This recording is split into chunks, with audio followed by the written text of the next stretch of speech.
ہم سورہ فاتحہ کو مختصراً اس کی باریکی کو جاننے کی کوشش کریں گے۔ اللہ رب العالمین نے ہم سب کو اس بات کی رہنمائی کی ہے کہ جب بھی ہم قرآن مجید کو شروع کریں تو اعوذ باللہ من الشیطان الرجیم پڑھ لیا کریں۔ وَإِذَا قَرَأْتَ الْقُرْآنَ فَاسْتَعِذْ بِاللَّهِ مِنَ الشَّيْطَانِ الرَّجِيمِ۔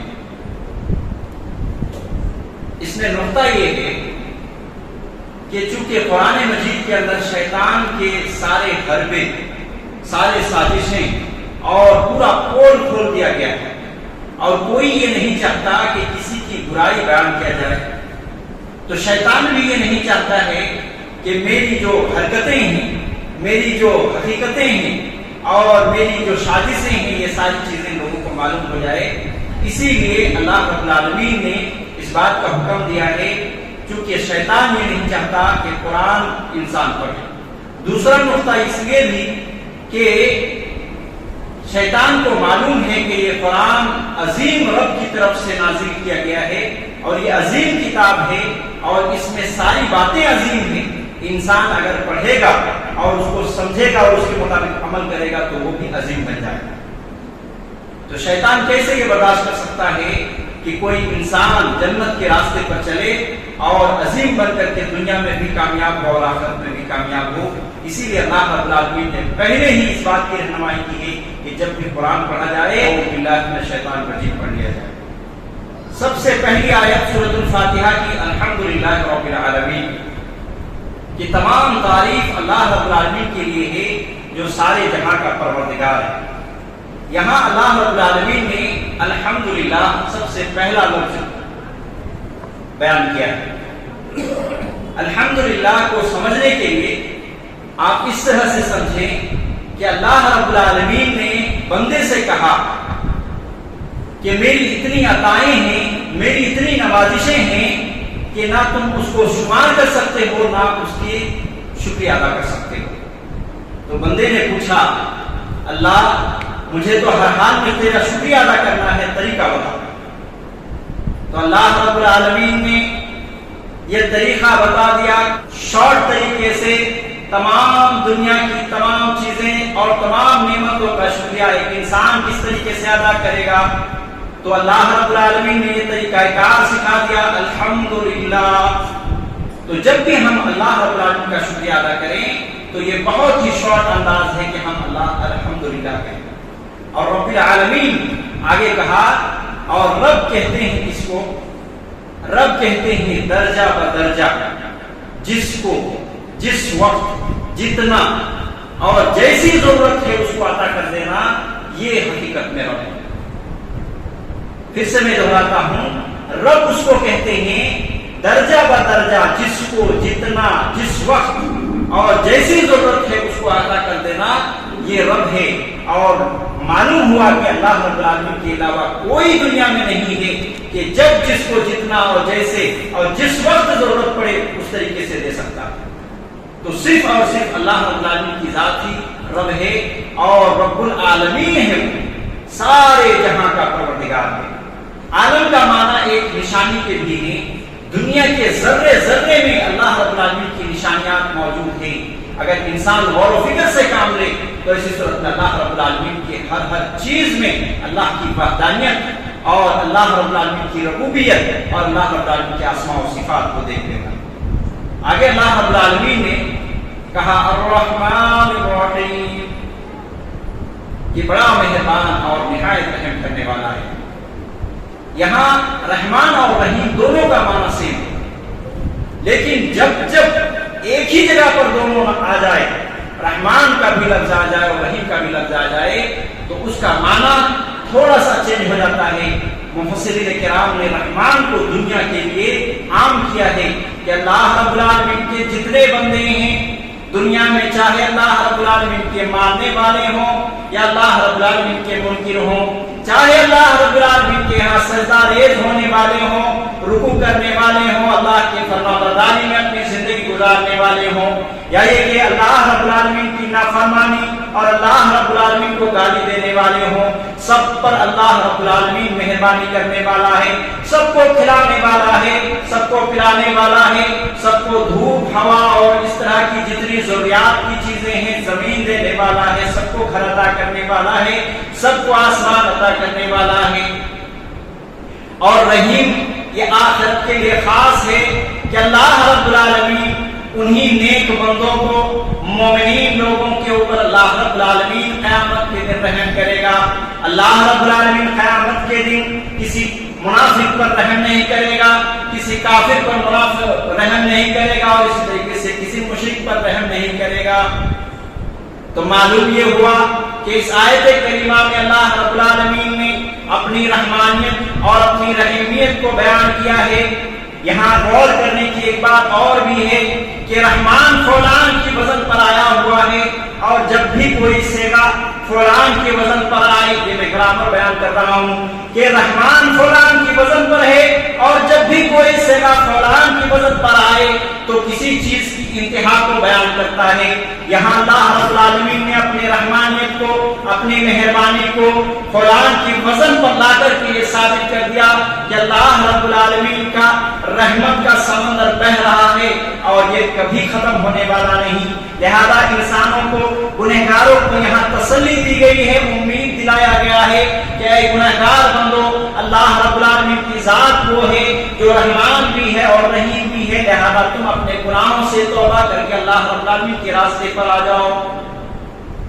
آگے اللہ رب العالمین نے فرمایا مالک یوم الدین، یوم جزا کا مالک اللہ رب العالمین کی ذات ہے۔ یہاں اللہ رب العالمین اس سے پہلے کی آیت میں گنہگاروں کو امید دلایا، اور اس آیت کریمہ میں اللہ رب العالمین نے لوگوں کو ڈرایا کہ قیامت کے دن اللہ رب العالمین مالک ہوگا، اور اس دن ذرے ذرے کا حساب ہوگا، تمہارے ہر کرتوت سامنے آ جائیں گے، پوری دنیا کے لوگ تمہیں دیکھ رہے ہوں گے، اور اس طریقے سے تمہارے ہر حقیقت کو معلوم کر لیں گے۔ لہذا اس دن پوری انصاف کے ساتھ کام لیا جائے گا، اور اللہ رب العالمین انصاف کا ترازو قائم کرے گا۔ تو اس دن کے لیے تم تیار رہنا، اس دن کے لیے اس دنیا میں تیاری کرنا۔ گویا کہ مالک یوم الدین کہہ کر کے اللہ رب العالمین نے لوگوں کو ڈرایا ہے۔ ایک مومن کی زندگی دونوں چیز کا ہونا ضروری ہے، کہ اللہ رب العالمین سے امید اور دوسرا اللہ رب العالمین کا خوف۔ اللہ رب العالمین نے قرآن مجید کے اندر نیک لوگوں کے تعلق سے یہ بیان کیا وَيَدْعُونَ رَبَّهُمْ خَوْفًا وَطَمَعًا، کہ وہ نیک لوگ جب اللہ رب العالمین کو پکارتے ہیں تو وہ لالچ کے ساتھ، امید کے ساتھ اور اسی طریقے سے خوف کے ساتھ اللہ رب العالمین کو پکارتے ہیں۔ تو یہ دونوں چیز ہونی چاہیے۔ یہاں ایک نقطہ آپ یہ دیکھیں کہ اللہ رب العالمین تو دنیا جب تک اللہ رب العالمین ہوا اول والآخر، اول سے وہی ہے اور آخر تک وہی رہنے والا ہے، اور جب سے ہے وہ بادشاہ ہے ہی، وہ مالک ہے ہی، لیکن یہ کیوں کہا گیا کہ قیامت کا دن کا مالک ہے؟ مفسرین کرام نے اس بات کو لکھا ہے کہ اللہ رب العالمین نے یہ کہہ کر کے یہ ثابت کیا ہے کہ مالک یوم الدین، جزا کے دن کا مالک ہے، یہ کہہ کر اس بات کو ثابت کیا ہے کہ تمہیں جو دنیا میں جو کچھ عطائیں دی گئی ہیں، جو کچھ نوازش کیا گیا ہے، دنیا کے اندر جو کچھ مال و دولت تمہیں عطا کیا گیا ہے وہ عارضی ہے، اور جب تک تم دنیا میں ہو اسی وقت تک تمہارے لیے ملکیت ہے، وگرنہ کسی کو دنیا میں اللہ رب العالمین نے ہمیشہ کی ملکیت نہیں دی ہے۔ اللہ رب العالمین کے یہاں ہر امت کا ایک ٹائم مقرر ہے، ہر انسان کا ایک ٹائم مقرر ہے، جب تک وہ ہے اللہ رب العالمین نے جو کچھ اس کے ملکیت میں گھر دیا، دولت دیا، مال دیا، وہ اسی وقت تک ہے۔ اس کے بعد پوری دنیا اللہ رب العالمین کی ہے، آسمان و زمین اللہ رب العالمین کی ہے، اور جب انسان قیامت کے دن ننگے دھڑنگے اور بغیر ختنہ کیے ہوئے اٹھائے جائیں گے، ان کے پاس پھوٹی کوڑی تک نہیں ہوگی، اس دن بھی اللہ رب العالمین کی بادشاہت ہوگی۔ اسی طریقے سے اللہ رب العالمین نے آگے فرمایا ایاک نعبد و ایاک نستعین، کہ ہم تیری عبادت کرتے ہیں اور تجھی سے مدد مانگتے ہیں۔ یہاں دل کی دو بیماری کا بڑا علاج بتایا گیا ہے۔ دل کے اندر، انسانوں کے اندر کیا ہوتا ہے کہ جب بھی وہ کوئی کام کرتا ہے تو اس کے اندر ریاکاری کی جو ہے ایک صفت پیدا ہو جاتی ہے، وہ دکھاوا اور شہرت چاہتا ہے انسان۔ اللہ رب العالمین نے ایاک نعبد کہہ کر کے اس بات کا اعراض کیا ہے انسانوں کے لیے، مومنوں کے لیے، کہ ہم تیری ہی عبادت کرتے ہیں۔ اے اللہ تیرے علاوہ کسی کی عبادت نہیں کرتے، اے اللہ تیرے علاوہ کسی اور کی رضا دوئی نہیں چاہتے، کوئی ہمیں دیکھے نہ دیکھے تو دیکھ رہا ہے اور تیری رضا دوئی ہمارا مقصود ہے۔ اور دل کا دوسرا علاج وَإِيَّاكَ نَسْتَعِينُ کے ذریعے سے کیا گیا ہے۔ دوسرا کیا ہے؟ دل کے اندر تکبر آ جاتا ہے، تکبر کا یہاں علاج کیا گیا ہے۔ اللہ رب العالمین نے کہا وَإِيَّاكَ نَسْتَعِينُ، تجھی سے مدد مانگتے ہیں، یعنی یہاں ایک انسان خاکساری کو دکھاتا ہے اللہ رب العالمین کے پاس کہ میں مانگنے والا ہوں، تجھی سے مدد مانگنے والا ہوں، میں مالک نہیں ہوں، میں ایک غریب ہوں، میں ایک لاچار ہوں، میں ایک بے بس ہوں، میں ایک جو ہے مانگنے والا تیرے در کا ہوں۔ لہذا یہ بات کہہ کر انسان اپنی بندگیت کا اظہار کرتا ہے، اپنے عاجزی و انکساری کا اختیار کرتا ہے۔ جب انسان خود ہی کہے کہ میں غریب ہوں، فقیر ہوں، تو پھر اس کے اندر تکبر کیسی؟ لہذا یہاں دو چیز کا اعراض بتایا گیا ہے۔ اس کے بعد آگے اللہ رب العالمین نے کہا اہدنا الصراط المستقیم، کہ اللہ تو ہمیں سیدھی راستے پر چلا، صراط مستقیم پر چلا۔ صراط مستقیم وہ راستہ ہے جو سیدھی جنت کی طرف جاتی ہے۔ صراط مستقیم یہ سورہ فاتحہ کی سب سے بڑی دعا ہے کہ ہم اللہ رب العالمین کے یہاں صراط مستقیم کو مانتے ہیں۔ صراط مستقیم کے اندر کئی صفات ہیں۔ صراط مستقیم جو ہوتا ہے وہ بالکل سیدھا ہوتا ہے، اور جو راستہ سیدھا ہوتا ہے وہ ٹیڑھوں کے مقابلے میں شارٹ کٹ ہوتا ہے۔ مثلا ایک راستہ ہے، ادھر سے آپ سیدھے گئے دروازے تک، پھر ایک ٹیڑھا راستہ ہے، تو کون سا شارٹ کٹ رہے گا؟ جو سیدھا ہے وہی شارٹ کٹ رہے گا۔ صراط مستقیم ہی جنت کے لیے شارٹ کٹ ہے، اور اسی طریقے سے جو شارٹ کٹ ہوتا ہے وہ انسان کے لیے چلنا بھی اس کے لیے آسان ہوتا ہے، اور اسی طریقے سے سمجھنا بھی آسان ہوتا ہے۔ اللہ رب العالمین نے یہ دعا سکھلائی امت محمدیہ کو کہ تم یہ دعا کرتے رہو کہ صراط مستقیم کی ہدایت مل جائے۔ یہاں سمجھنے کی یہ ہے کہ آدمی زندگی میں ایک مرتبہ کہہ لے کہ اے اللہ تو مجھے سیدھی راہ پر چلا اور سیدھی راہ کو دکھا تو کافی ہے، لیکن بار بار کیوں کہا گیا؟ ہر نماز کی ہر رکعت میں کیوں رکھی گئی کہ اللہ رب العالمین کو بار بار کہنا ہے؟ اس کی وجہ یہ ہے کہ اللہ رب العالمین نے سورہ اعراف کے اندر اس چیز کو بیان کیا ہے۔ شیطان مردود نے اللہ رب العالمین سے چیلنج کیا ہے کہ اللہ تیرے صراط مستقیم پر میں بیٹھوں گا، سیدھے طرف سے، بائیں طرف سے، آگے طرف سے، پیچھے طرف سے تیرے بندوں کے اوپر حملہ کروں گا۔ تو جب اللہ رب العالمین نے یہ جانتا ہے کہ شیطان صراط مستقیم پر بیٹھے گا، تو ایک مومن بندے کے لیے ضروری ہے کہ اللہ رب العالمین کو بار بار اس چیز کی طلب کرے، کیونکہ شیطان کبھی بھی بھٹکا سکتا ہے۔ آگے اللہ رب العالمین نے کہا صراط الذین انعمت علیہم، وہ راستہ جس پر تم نے انعام کیا ہے، وہ راستہ جو تم نے انعام کیا ہے، جس پر چل کر تیرے بندوں نے انعام پایا ہے۔ یہاں یہ بات کہہ کر لوگوں کو تسلی دی ہے اللہ رب العالمین نے، مومنوں کو حوصلہ دیا ہے۔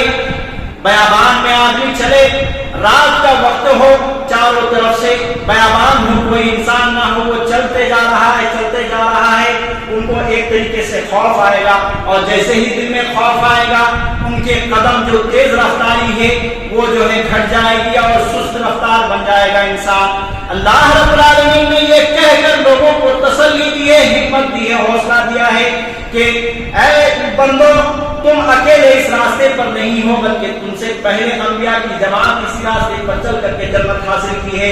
اے بندو اس راستے پر چل کر کے تیرے نیک بندوں نے بھی جنت حاصل کی ہے، شہداء صالحین اور اسی طریقے سے صدیقین لوگوں نے بھی اسی راستے پر چل کر اختیار کیا ہے۔ اب جب انسان کو معلوم ہو جائے کہ میں جس بیابان کے راستے سے گزر رہا ہوں آگے ایک قافلہ ہے جو جنت کے راستے کو بھی چل رہے ہیں، تو ایسی صورت میں اس کے دل میں ایک طریقے سے تسلی آ جائے گی، اور اس کے قدم سست رفتاری کے بجائے تیز رفتار ہو کر کے وہ آگے جانا چاہے گا کہ ان قافلے سے مل جائے۔ ساتھ ہی ساتھ دو منحرف راستے کو بیان کیا ہے، ایک یہودیت کا راستہ جس کو غیر المغضوب کے نام سے اللہ رب العالمین نے بیان کیا ہے، اور ضالین کے ذریعے سے نصارہ کے راستے کو بیان کیا ہے، اور مومنوں کو یہ سمجھا دیا ہے کہ یہ غیر المغضوب اور والضالین یہ دونوں راستے کے بیچوں بیچ اسلام بستا ہے، اور تمہیں ان دونوں راستوں کو نہیں چننا ہے، نہ نصارہ کے راستے کو اختیار کرنا ہے، نہ یہودی کے راستے کو اختیار کرنا ہے۔